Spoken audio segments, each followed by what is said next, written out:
Na presente reunião, procederemos à arguição dos indicados e à votação dos relatórios referentes à segunda etapa do processo de apreciação de escolha de autoridades no âmbito da CCJ.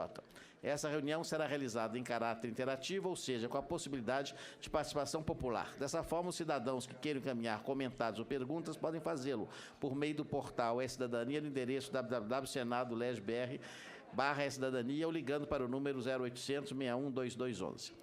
Convido os senhores indicados ao recinto da reunião. Portanto, convido os senhores André Luiz Guimarães Godinho.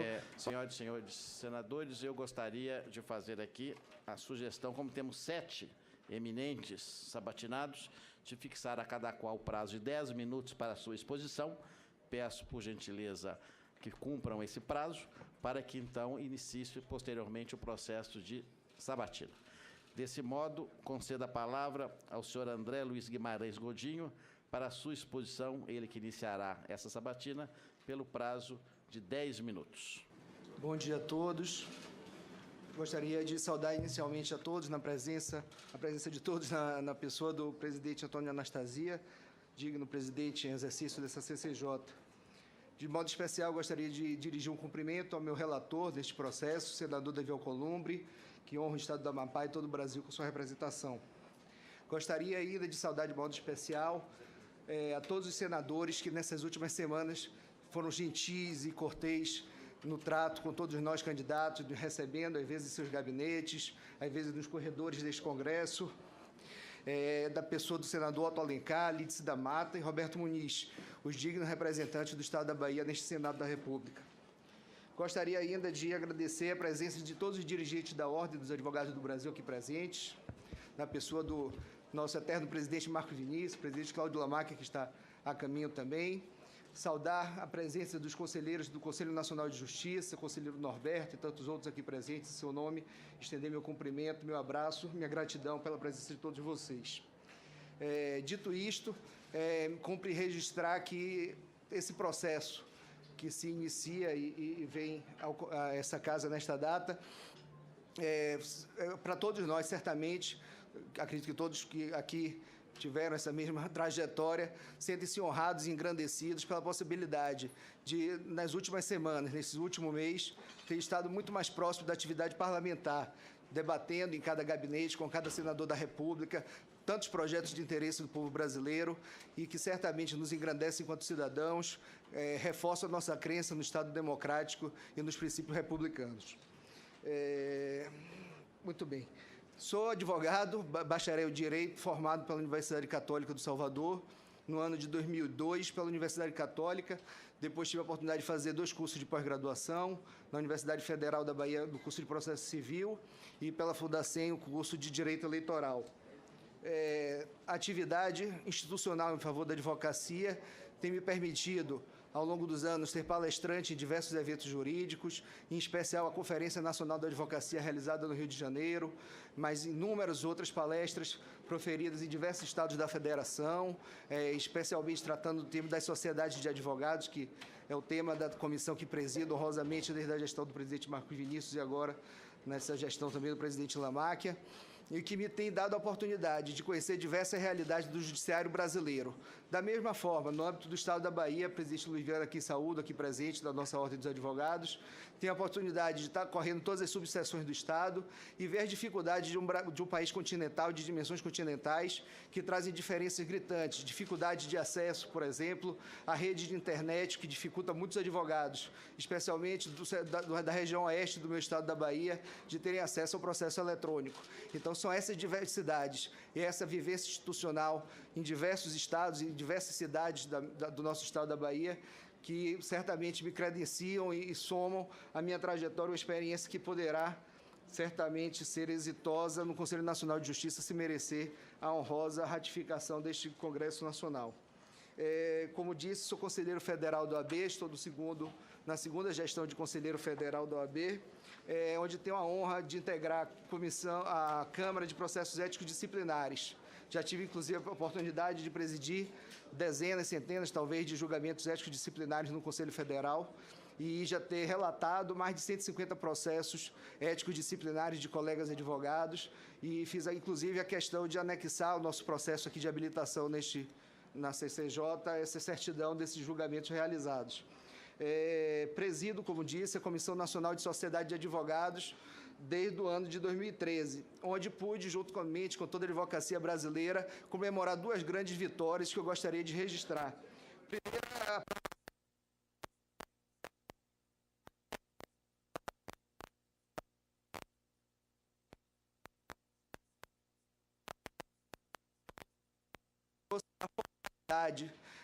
dezenas, centenas de colegas que podem hoje fazer o uso de um sistema simplificado de tributação e, com isso, ter sua atividade muito mais regularizada.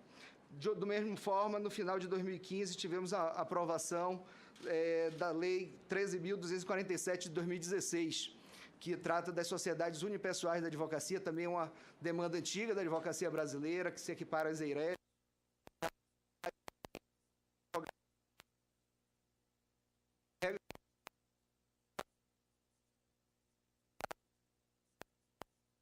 Faço esse registro com uma gratidão da advocacia brasileira, em nome da Comissão de Sociedade de Advogados que presido, porque foram grandes avanços que nós percebemos no nosso dia a dia, no Conselho Federal, a grande quantidade de sociedades registradas em decorrência dessa atuação tão positiva do Congresso Nacional. Tive a oportunidade também, por honra e designação do Conselho Federal, especialmente do presidente Marco Vinícius, de, na gestão de 2015, no ano de 2015, representá-lo perante o Conselho Nacional de Justiça. Todos sabem que o Conselho Nacional de Justiça, além dos 15 membros, tem assento o presidente do Conselho Federal e o Procurador-Geral da República. Então, fui, por indicação do presidente, representante institucional da OAB no Conselho Nacional de Justiça, onde tive a oportunidade de vivenciar diversos julgamentos de processos éticos disciplinares, participar de vários eventos da rede de priorização de primeiro grau, de eventos preparatórios para as metas do próprio Conselho Nacional de Justiça, e ver diversas discussões que dão a clareza da importância do Conselho Nacional de Justiça para o ordenamento jurídico brasileiro. Ainda exerci o cargo de diretor secretário adjunto da OAB Bahia, no triênio 2010-2012, onde tive a oportunidade de também presidir uma turma de processos éticos disciplinares e ser corregedor, inclusive, de processos disciplinares no âmbito da seccional. Atuei também, acho que vale a pena o registro, como membro examinador da banca de concurso de juiz substituto do último concurso do Tribunal de Justiça do Estado da Bahia. Eu acho que é uma demonstração de apreço e de colaboração com o Poder Judiciário. E, da mesma forma, o programa Pacto pela Vida, que é um programa de Estado que o Estado da Bahia, através de uma lei estadual, a Lei 12.357 de 2011, procura unir diversos vetores da sociedade, inclusive a Ordem dos Advogados do Brasil, o Ministério Público, todos para pensar em conjunto atividades em prol da ressocialização de presos, enfim, todas as dificuldades de reinserção social daqueles que cumprem pena privativa de liberdade. Me parece que meu tempo está se esgotando, em torno de 1 minuto e meio, dá para ainda fazer algumas breves considerações sobre o Conselho Nacional de Justiça. Aumentar os casos de conciliação, a política do Conselho Nacional de Justiça, o projeto conciliar, as semanas de conciliação, aumentar e priorizar os processos de execução, que é o grande gargalo dos processos no primeiro grau de jurisdição, priorizar julgamento de processos de maiores litigantes e recursos repetitivos, para que se tenha uma ideia, apenas no ano de 2016, o Supremo Tribunal Federal julgou 37 recursos com repercussão geral, que desafogaram 90 mil processos, cerca de 90 mil processos que tratavam desse tema. Então, percebam a importância de se priorizar esse tipo de julgamento e tentar trazer uma solução para o cidadão brasileiro. Como meu tempo se esgotou, agradeço, senhor presidente, fico à disposição de todos os senadores para responder as perguntas e agradeço a honrosa oportunidade de estar nesse Senado Federal nessa sabatina. Muito obrigado. Então, determina a secretaria que abra o processo de votação, que está à disposição dos eminentes senadores. O primeiro inscrito é o senador Davi Alcolumbre, para as suas indagações. Presidente, vice-presidente senador Antônio Anastasia, gostaria de cumprimentar todos os indicados que hoje passam por esta sabatina na Comissão de Constituição e Justiça do Senado Federal. Cumprimentar o indicado, doutor Marcelo, na vaga destinada ao Ministério Público Militar, cumprimentar o doutor Fábio, na vaga destinada ao Ministério Público dos Estados, cumprimentar o doutor Sebastião, na vaga destinada ao Ministério Público do Trabalho, e cumprimentar os sabatinados Dr. Leonardo e Dr. Eric, na vaga destinada à Ordem dos Advogados do Brasil. Todos os 5 que falei ainda há pouco irão compor, conforme se aprovados nesta comissão e no plenário do Senado, o Conselho Nacional do Ministério Público. E também cumprimentar as 2 indicações da OAB, Dr. André e Dr. Valdetário, que estão sendo indicados hoje, sabatinados pelo Senado Federal, para compor o Conselho Nacional de Justiça.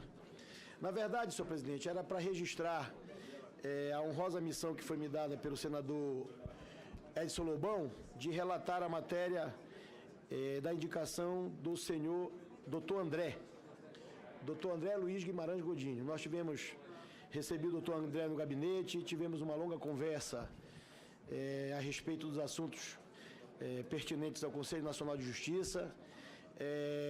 Tivemos uma boa impressão pelo currículo, pela história, pela trajetória, pela posição profissional adotada ao longo dos últimos anos. E eu fiz ainda, mesmo tendo conversado bastante com o doutor André, eu gostaria de fazer 2 questionamentos rápidos, breves, ao doutor André, e que ele pudesse colocar aqui a sua opinião para a Comissão de Constituição e Justiça do Senado Federal. Doutor André, o que o senhor pensa... Pois não, presidente? É só para pedir um pouco de ordem, porque de fato tem momentos que os espíritos se animam, não é? Então eu pediria, por gentileza, até para ouvir o nosso eminente senador Davi, para que o doutor André possa fazer a resposta no momento oportuno. Senador Davi, por favor.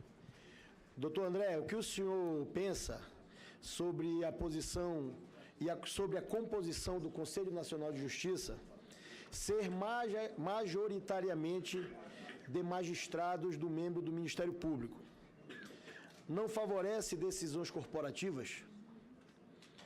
E a pena máxima para juiz ser aposentado com um salário integral?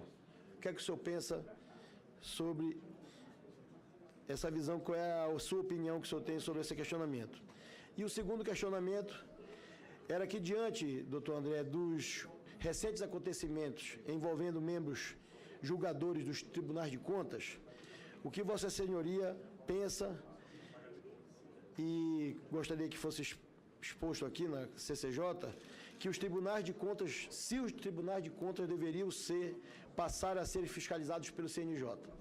Então, fazendo um resumo, qual é a sua posição sobre a possibilidade do CNJ passar a fiscalizar os tribunais de contas dos estados e dos municípios, os municípios que têm tribunais de contas, já que são julgadores também, e a sua posição sobre a composição do CNJ ser majoritariamente feita de magistrados e membros do Ministério Público.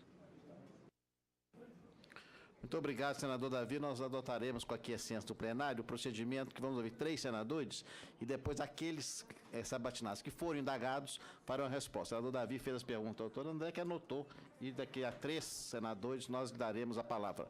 O próximo inscrito é o senador Eduardo Amorim, mas acho que está votando, então o senador Zé Pimentel será o próximo, votaremos depois o senador Amorim. Com a palavra, o senador Zé Pimentel.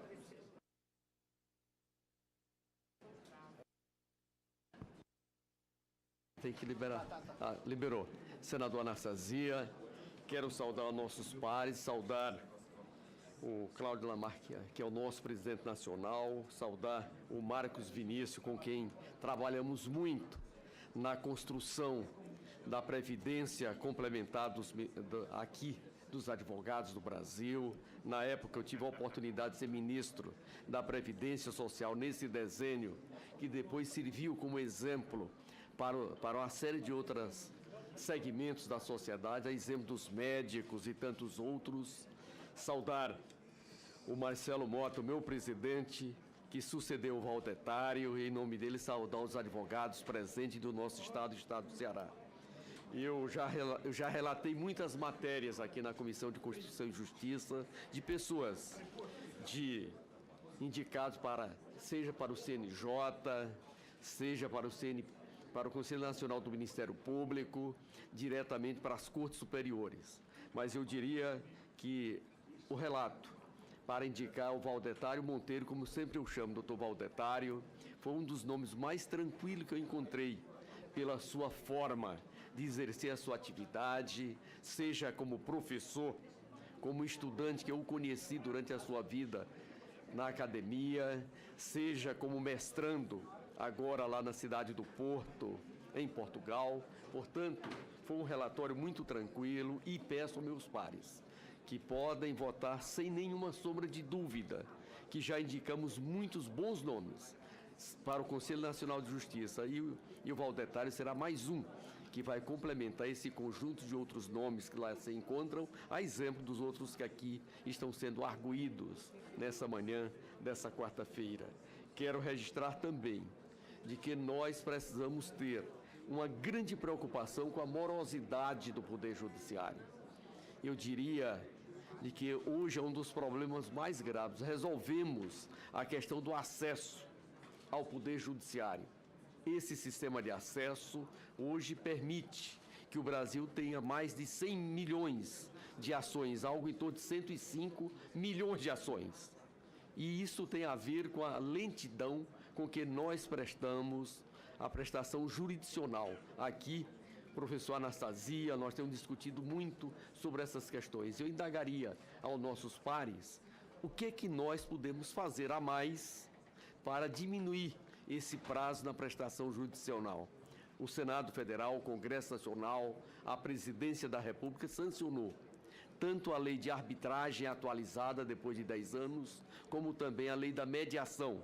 Aqui foi uma aprovação unânime, mas precisamos divulgar mais esse procedimento da prestação jurisdicional ou extrajurisdicional com as mesmas garantias, os mesmos efeitos. Tanto o Conselho Nacional do Ministério Público como o Conselho Nacional de Justiça são dois instrumentos muito fortes para que possamos trabalhar a lei da arbitragem e a lei também da mediação. O que nossos conselheiros, que vão chegar com certeza aos dois conselhos, poderiam ajudar no âmbito dos conselhos, mas também junto à academia, junto à nossa própria Ordem dos Advogados do Brasil, as outras entidades que a gente tem influência para que esse prazo médio, que hoje são de 12 anos para uma prestação jurisdicional, possa vir para um prazo razoável, como acontece no resto do mundo. Muito obrigado. Agradeço ao senador Zé Pimentel, que fez uma indagação comum a todos os 7, que então, que no momento oportuno, farão as suas respectivas respostas. Senador Armando Monteiro. Cumprimentar o presidente dessa sessão, o senador Anastasia, e cumprimentar todos os sabatinados que estão aqui presentes. A pergunta é dirigida a todos, esse primeiro grupo aqui de perguntas, e na sequência eu quero encaminhar alguma mais específica ao nosso companheiro e conterrâneo Leonardo Ascioli da Silva.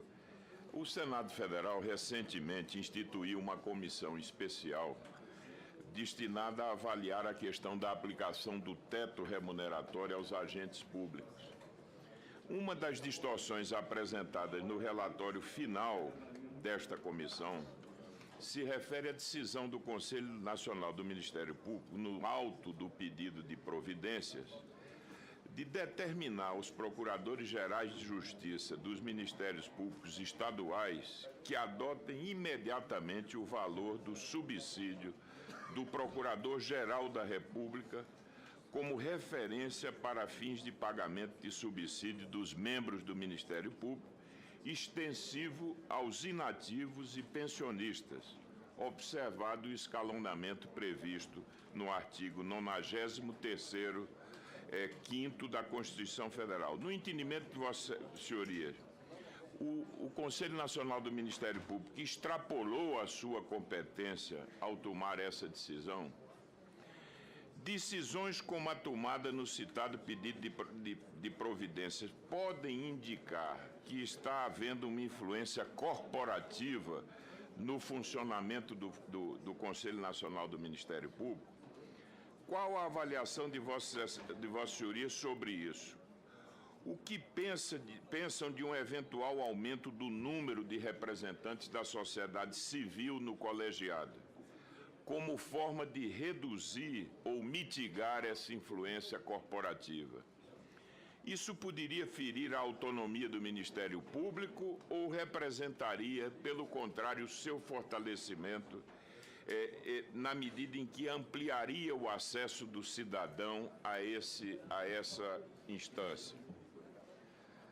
Ainda na linha do que foi discutido sobre a questão da remuneração e do teto, essa casa tem em sua pauta uma matéria que está pronta para deliberação do plenário, que é a proposta de emenda constitucional número 62, que busca vedar a vinculação remuneratória automática entre subsídios de agentes públicos, inclusive no Ministério Público, com o objetivo de deixar clara a proibição de aumentos automáticos da remuneração de servidores públicos e agentes de poder, que vem causando prejuízos às finanças dos diversos entes federados.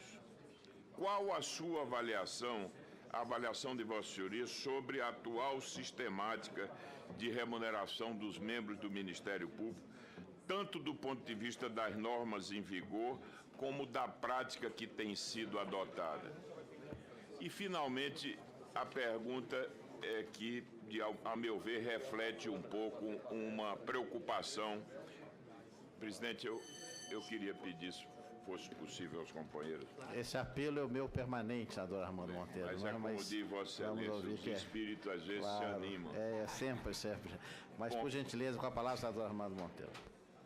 Há um fenômeno recente que tem sido, na avaliação de muitos setores da sociedade, uma tendência a certa espetacularização dos feitos judiciais. Alguns juízes e membros do Ministério Público têm frequentado, me parece que de forma excessiva, a mídia, as manchetes. Eu gostaria de saber, de indagar de Vossa Senhoria, qual deve ser o papel dos membros do Ministério Público e como devem se comportar frente ao assédio da imprensa, especialmente quando o tema envolve questões polêmicas. Qual o papel que o Conselho Nacional do Ministério Público poderia ter nessa matéria? E, finalmente, uma indagação sobre a opinião sobre os membros, se os membros do Ministério Público têm tido punições adequadas na esfera disciplinar. Eram essas as perguntas, eu agradeço. Passamos a palavra às indagações ao senador Flecha e depois ao senador Hélio José. Presidente, senador Antônio Anastasia, senhoras senadoras, senhores indicados ao Conselho Nacional CNJ de Justiça e Conselho Nacional do Ministério Público. Tem duas questões, senhor senador Anastasia. A primeira, a todos, tanto do indicado ao CNJ quanto ao CNMP. No que se refere à segurança pública, temos dados estarrecedores de pouca efetividade da investigação policial. Hoje a questão de segurança pública é um problema nacional, apesar de que os estados, o governo dos estados que tem a responsabilidade da segurança no estado, mas hoje eles não dão conta de combater o crime organizado, que lamentavelmente tem se estruturado além do que os governos conseguem combatê-lo. De acordo com os dados que circulam na imprensa, somente por volta de 10% dos homicídios no Brasil chegam a ser esclarecidos pela polícia. Apenas para fins de comparação, na Alemanha e Reino Unido, mais de 90% dos homicídios são esclarecidos. Quais medidas o CNJ e o CNMP podem tomar para colaborar com a superação dessa situação? Até que ponto é possível integrar nacionalmente as atividades dos diversos ramos do Poder Judiciário, do Ministério Público e das polícias nesse âmbito? E a segunda, senhor presidente, o Conselho Superior da Defensoria Pública da União editou a resolução número 134, de 7 de dezembro de 2016, em que fixou em R$ 2.000 por núcleo familiar o valor da presunção de necessidade econômica para fins de assistência jurídica integral e gratuita. Pode esse órgão da Defensoria Pública criar norma jurídica estabelecendo os limites de sua atuação? Não há uma violação ao artigo 99 do novo Código de Processo Civil, que não fixou nenhum valor nominal para presunção de insuficiência de recursos? São as duas perguntas, senhor presidente. Muito obrigado, senador Flecha Ribeiro. Passamos agora à indagação do senador Hélio José. Cumprimentar a Sua Excelência, senador Anastasia, pela direção dos trabalhos. Cumprimentar os colegas senadores, os colegas senadores aqui presentes. Cumprimentar o nosso Eduardo Amorim pelo aniversário hoje, né, senador da República. Queria cumprimentar aí o Sebastião Vieira Cacheta, o Marcelo Wetzel, não sei a pronúncia, Fábio Bastos, Eric Venâncio, Leonardo Ascioli, André Guimarães Godinho, Valdetar, deixei os 4 últimos para dizer uma saudação especial aqui de Brasília, do nosso nobre presidente da Ordem dos Advogados de Brasília, que me abordou aqui falando da ligação muito forte dos colegas aqui conosco do Distrito Federal e em geral de todos. Eu, como servidor público concursado, acho que isso é um ápice para uma pessoa vir trabalhar num órgão tão importante como o CNJ e Conselho Nacional do Ministério Público também. Então, quero cumprimentá-los, desejar muito sucesso e que consigam, de uma forma bastante eficaz, bem nos representar nesses importantes conselhos. As minhas perguntas são rápidas e servem para todos os candidatos. Qual a avaliação de Vossas Senhorias acerca da atuação do CNJ e do Conselho Nacional do Ministério Público? Vossas Senhorias, acredita que tais instituições e seus membros se ocupam de demandas corporativas? Em caso afirmativo, na visão de Vossa Senhoria, que não assumiriam o mandato no CNJ como representante do Poder Judiciário, mas da sociedade civil, que medidas poderiam ser adotadas para reduzir os riscos de conversão desses conselhos em órgãos de repercussão dos interesses de magistrados e membros do Ministério Público e não da sociedade civil? Importante ouvir. Quais os principais desafios que Vossas Senhorias acreditam que o CNJ tem a enfrentar no sentido de promover a autonomia, imparcialidade e desenvolvimento do Poder Judiciário, bem como de fiscalizar a legalidade, celeridade e eficiência das atividades de seus membros? 3, e última. Temos presenciado um momento histórico em que vários magistrados, contrariando o princípio da imparcialidade, que deve orientar toda a sua atuação profissional, têm divulgado as próprias opiniões nos veículos de imprensa sobre casos que estão sob sua apreciação, ou que eles serão julgados. Diante disso, eu gostaria de ouvir a opinião de Vossas Excelências, o que isso influencia nesses julgamentos. Outro dado importante, vocês que representam estados, que representam 2 importantes conselhos, hoje a Câmara dos Deputados vai analisar e provavelmente apreciar e aprovar o relatório advindo da medida provisória 759, que trata da regularização fundiária em nosso país, de Amazônia Legal, às grandes cidades, ao Distrito Federal, onde 1,5 milhão de pessoas espera a possibilidade de ter seu título de escritura pública e condição de moradia digna. Como é que, de uma forma ou outra, vocês poderão colaborar com cada município brasileiro, com cada estado, para que a efetividade de tudo aquilo que nós aqui discutimos e que foi encaminhado, que se transformar em lei a partir da aprovação desse projeto de conversão de medida provisória, garanta a cidadania para cada morador das nossas cidades que ainda não tem sua escritura pública, tanto da REURB-E quanto da REURB-S. Muito obrigado, pessoal, e sucesso para vocês. Muito obrigado, senador Hélio José. Como está encerrada a lista de inscrições dos eminentes senadores, nós vamos então passar agora às respostas dos sabatinados. Como as perguntas foram muitas e a maior parte delas foram coletivas, ou seja, a todos sabatinados, nós vamos solicitar a cada um que no prazo de 10 minutos, que me parece razoável, contando com a capacidade de síntese e a inteligência que é presente a todos que já vimos pela sabatina, que eles consigam expor e até sem repetir as respostas que os outros forem dando. E é claro que aqueles que receberam perguntas específicas também deverão fazê-lo. Então vamos voltar aqui à nossa ordem inicial, já que foi a ordem que demos a palavra, para solicitar inicialmente ao doutor André que comece as respostas, por gentileza. Doutor André Guimarães, com a palavra. Muito obrigado, senhor presidente, senadores da República que dirigiram questionamentos a nós sabatinados.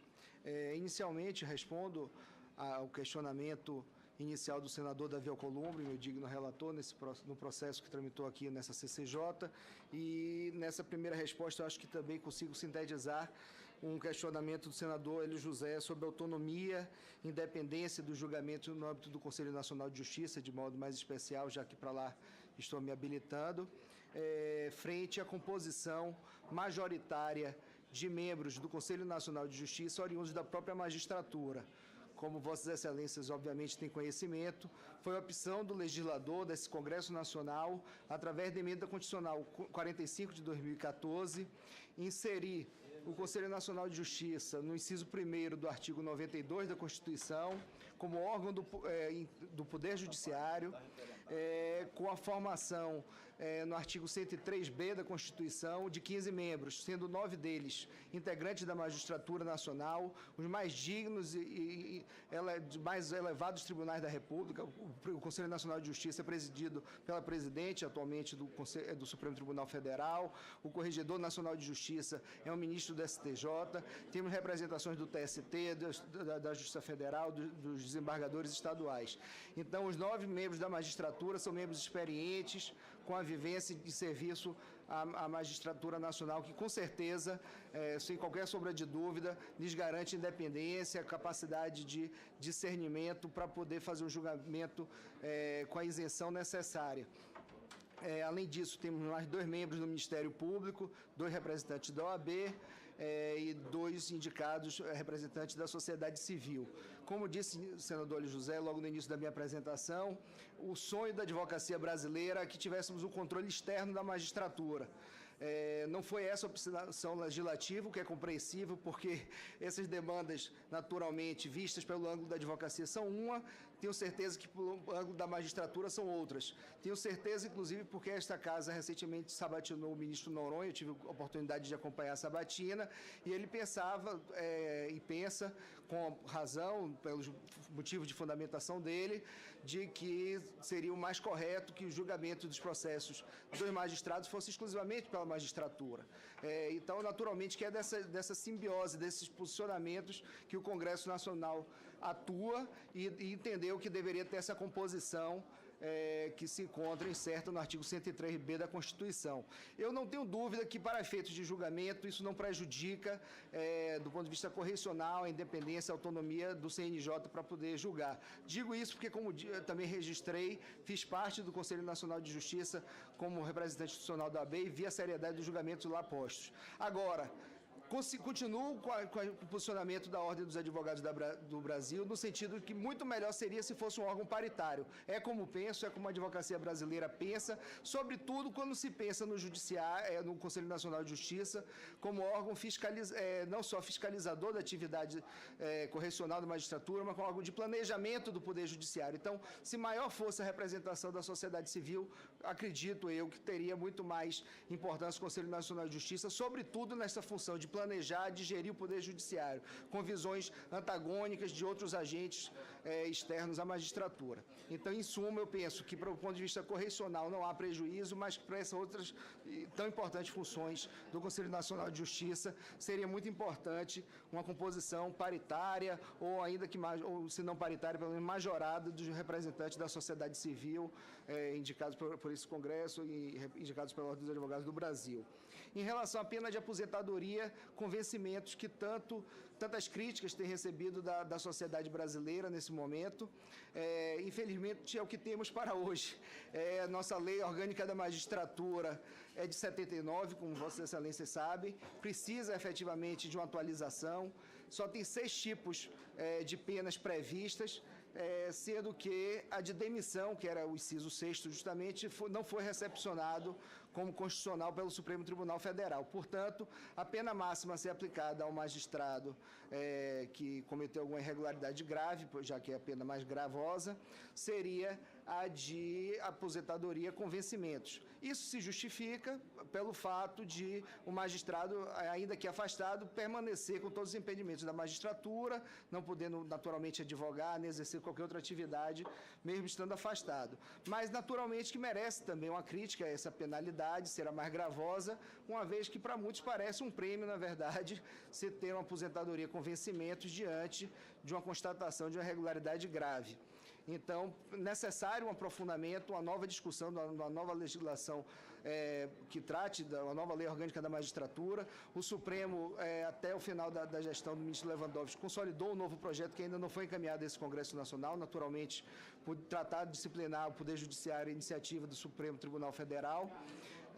Não nos agrada também esse projeto de Loman que foi esboçado no âmbito do Supremo, especialmente num dispositivo que prevê, ao nosso sentir, de forma equivocada, que o magistrado não possa ser interrogado senão por um membro da magistratura de instância igual ou superior, o que tornaria ainda mais difícil a atividade do CNJ, vez que teríamos, nesse contexto, duas qualidades de conselheiros, aqueles que são magistrados e estão hierarquicamente superiores investigados e aqueles outros que não poderiam sequer tomar depoimento desses magistrados que já têm contra si processos administrativos disciplinares instalados. Então, me parece equivocado esse projeto, mas, com certeza, virá a discussão dessa Casa Legislativa, a nova Loman, e com a competência, a capacidade de compreender os opostos, as forças que dialeticamente vêm a esta Casa, esse Congresso trará uma legislação mais nova e adequada para essa situação. Em relação aos tribunais de contas, senador Davi, eu me filiei ao posicionamento do ministro Bruno Dantas, do TCU, que também já foi um advogado de valor, que representou essa Casa Legislativa no CNJ. O Tribunal de Contas da União não são incertos no artigo 92 da Constituição como órgãos do Poder Judiciário, portanto, não se submetem e dificilmente, penso eu, poderiam vir a se submeter à fiscalização do Conselho Nacional de Justiça. Me parece mais adequado esse posicionamento que o conselheiro Bruno Dantas, do TCU, defende doutrinariamente, inclusive, de que deveríamos ter um conselho do Tribunais de Contas para poder apreciar o Tribunal de Contas da União, dos Estados, do Distrito Federal e dos municípios. São 34 cortes de tribunais de contas que, da mesma forma, não só do ponto de vista correcional, como eu coloquei, mas precisam ter uma unidade de planejamento, de atuação, e a essa finalidade os conselhos têm prestado um relevante serviço. Acredito que, se pudéssemos vir a evoluir até um conselho dos tribunais de contas, muito mais estaríamos atendendo os anseios da população brasileira. Quero ainda fazer referência ao questionamento do senador José Pimentel em relação ao combate da morosidade. Não é uma decisão fácil, não se pode tirar uma solução simples para uma demanda tão complexa. Eu acredito que o CNJ tem, sim, prestado um relevante papel. Primeiro, em diagnosticar o problema, como qualquer médico que vem a atender um paciente. O Conselho Nacional de Justiça, antes de qualquer providência, vem fazendo, inclusive por determinação regimental, relatórios anuais que avaliam o desempenho das diversas unidades da magistratura nacional.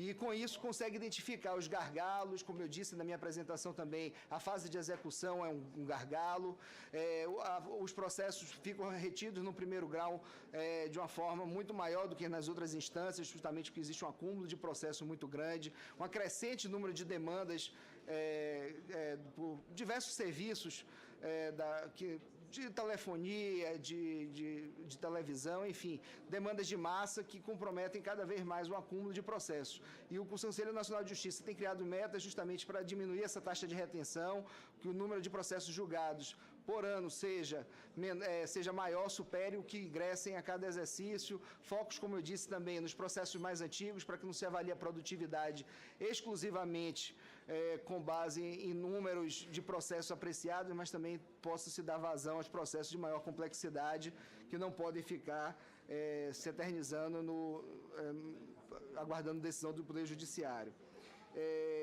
Em relação ao questionamento também lançado pelo senador Armando Amorim, em relação ao teto remuneratório, dois aspectos eu acho que merecem pontuar, pelo menos nessa minha fala, senador Amorim.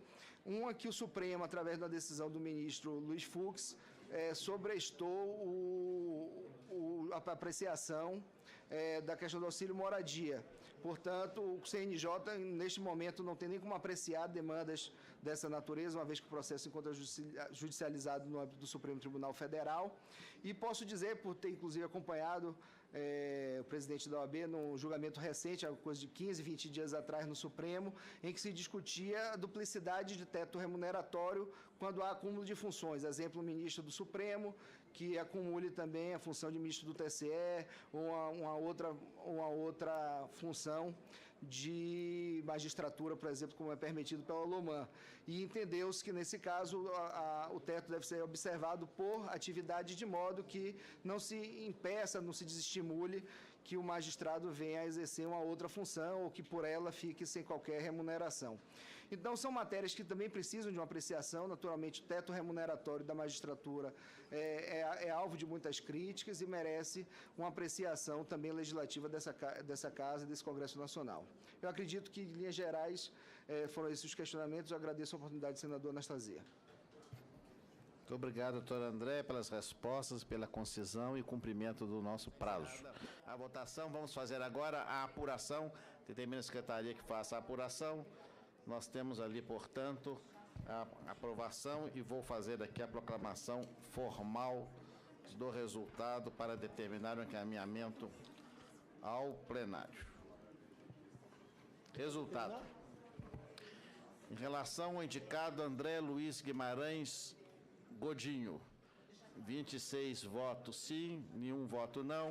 Está aprovada, vai a plenário.